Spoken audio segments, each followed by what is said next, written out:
Magandang umaga, narito po ang latest na weather update ngayong araw ng Tuesday, December 17, 2024.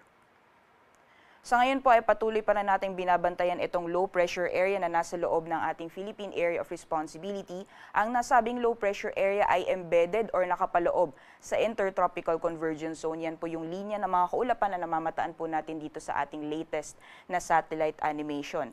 And as of 2 a.m. ay upgraded na po to high itong binabantayan na LPA. Ibig sabihin po sa susunod na 24 oras ay maaaring maging isang ganap na bagyo itong binabantayan po natin na low pressure area. So mag-antabay po tayo sa mga updates na ilalabas ng Pag-asa sa mga susunod na oras patungkol dito sa binabantayan na low pressure area.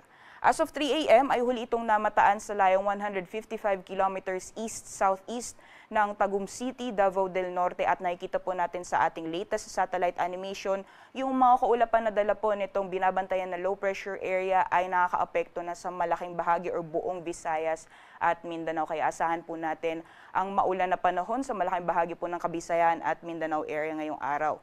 Meanwhile, sa nalalabing bahagi naman po ng Luzon or particularly over Luzon area, dito po sa may eastern sections ng Southern Luzon, dyan po sa may Quezon and Bicol region, ay nakakaapekto po yung shear line. At yung northeast monsoon naman ay nakakaapekto naman sa nalalabing bahagi ng Luzon. So inaasahan po natin itong mga weather systems ay patuloy na mag-iiral at makakaapekto sa malaking bahagi po ng ating bansa, especially po itong binabantayan na low pressure area na posible pong magdulot ng maulan na panahon sa Visayas at Mindanao hanggang sa darating na Biyernes po yan. So doble ingat po sa ating mga kabayan dahil tuloy-tuloy po ng mga pagulan inaasahan natin, especially po sa mga low-lying or mga flood-prone areas, possible po yung mga pagbaha o pagguho ng lupa. So doble ingat po sa ating mga kababayan sa Visayas at Mindanao area.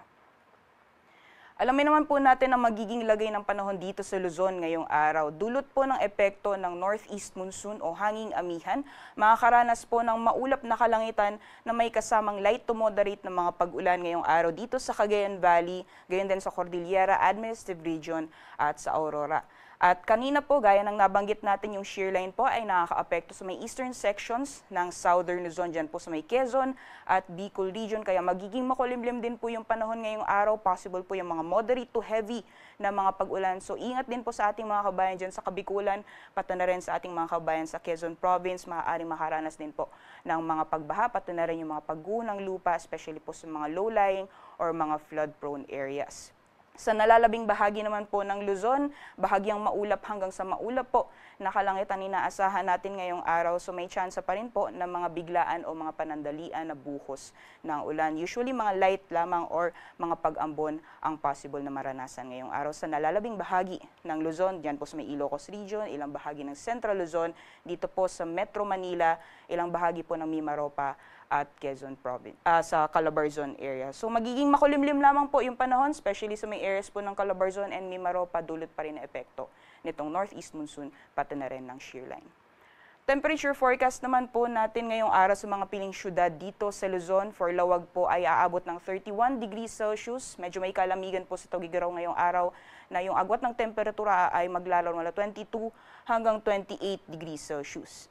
Para naman po dito sa Baguio, yung agwat po ng temperatura ay maglalaro mula 15 hanggang 24 degrees Celsius. 31 degrees Celsius maximum temperatures naman ngayong araw dito sa Metro Manila. 30 degrees Celsius para sa Legazpi at sa Tagaytay naman ay maglalaro mula 23 hanggang 29 degrees Celsius.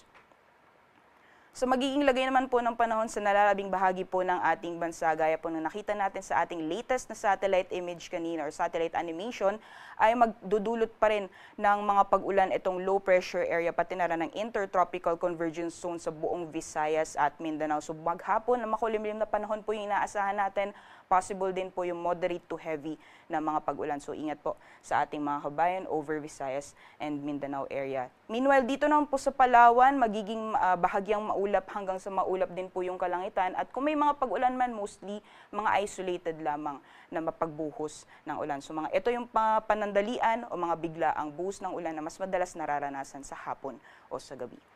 Temperature forecast naman po para sa mga piling syudad sa Palawan, Visayas, and Mindanao area. Dito po sa Kalayaan Islands, yung maximum temperatures po natin maaaring umabot ng 32 degrees Celsius.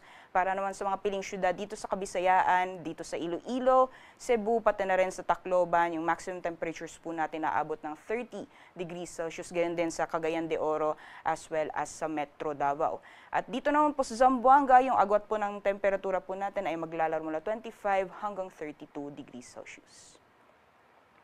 Para naman po sa kalagayan ng ating karagatan, wala po tayong gale warning na nakataas sa anumang baybayin ng ating bansa. Ngunit iba yung pag-iingat po sa mga plano pumalaot sa mga dagat baybayin ng Luzon at yung eastern seaboards po ng ating bansa. Inaasahan po natin yung mga katamtaman hanggang sa maalon na karagatan. So doble ingat po sa ating mga kababayan na mangingisda, pati na rin yung may mga maliit na sakyang pandagat.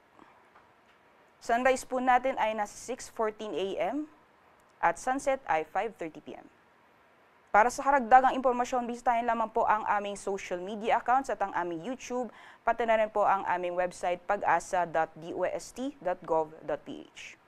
Yan lamang po latest mula dito sa Pag-asa Weather Forecasting Center. Ako po si Rhea Torres. Magandang umaga. Ingat po tayong lahat.